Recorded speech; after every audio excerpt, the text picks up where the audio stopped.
nous, sur la ferme, on élève 50 vaches maraîchines, donc 50 mères.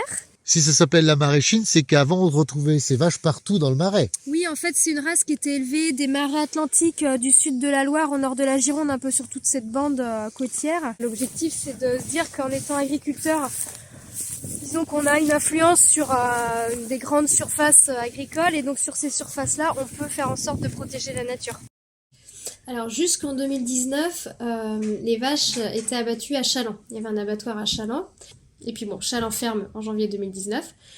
Donc là, tout s'arrête et maintenant nos animaux partent à l'abattoir de La Roche-sur-Yon. Et donc nous, on peut plus les emmener à l'abattoir de La Roche parce qu'on n'est pas équipés. Donc en fait, c'est un camion qui vient les chercher. Donc c'est des gros camions. Ils ramassent les animaux, ils les remontent à Saint-Nazaire, où là ils sont réallotés.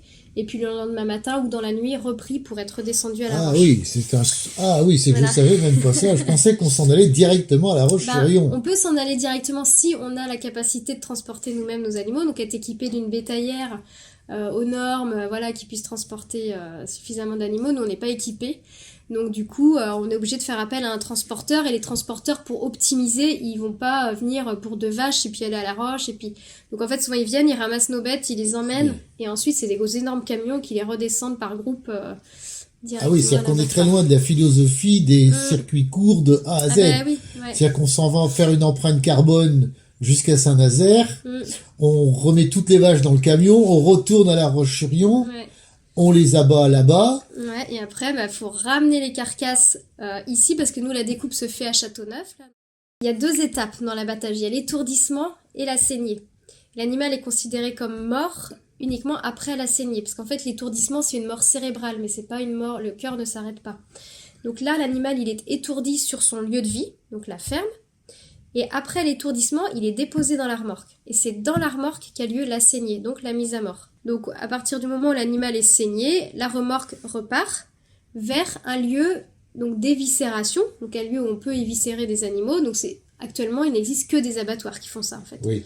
Sauf que nous, dans le coin, on n'a plus d'abattoir. Voilà. Et c'est un coût pour l'éleveur. Plus important que quand on va à l'abattoir ou pas? Oui, c'est forcément un coût plus important parce que du coup, on monopolise. L'idée, c'est que ce soit une personne agréée, donc un salarié d'abattoir, qui fasse l'étourdissement et la mise à mort. Après, c'est pour des éleveurs qui font globalement de la vente directe, donc le coût de cette prestation va être répercuté effectivement sur le coût de la viande, mais les consommateurs l'ont tous dit, ils sont prêts à payer plus cher si derrière on garantit un bien-être animal. Après, si on arrive à faire un petit abattoir de proximité où les éleveurs auront le choix entre amener leurs animaux à la bouverie ou faire l'abattage à la ferme. Ce qui est pas le cas aujourd'hui, parce que l'abattoir de La Roche refuse que nous fassions de l'abattage à la ferme. À travers ce système d'abattage, ce qu'on défend aussi derrière, ce sont des petites fermes en vente directe, avec des petits élevages.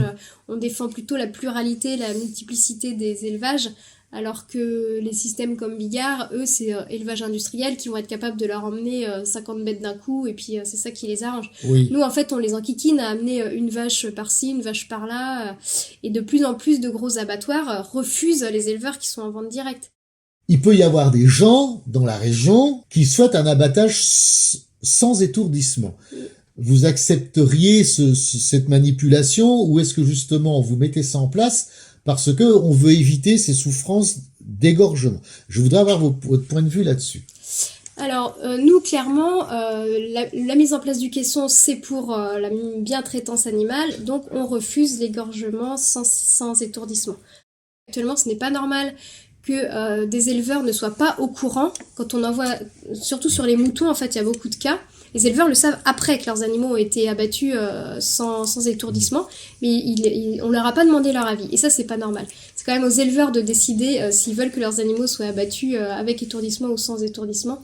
Et qu'on les mette devant le fait accompli, ça clairement c'est pas normal. Et il y a beaucoup d'éleveurs qui veulent se tourner vers notre système justement parce qu'ils ne veulent plus que leurs animaux soient abattus de cette façon-là.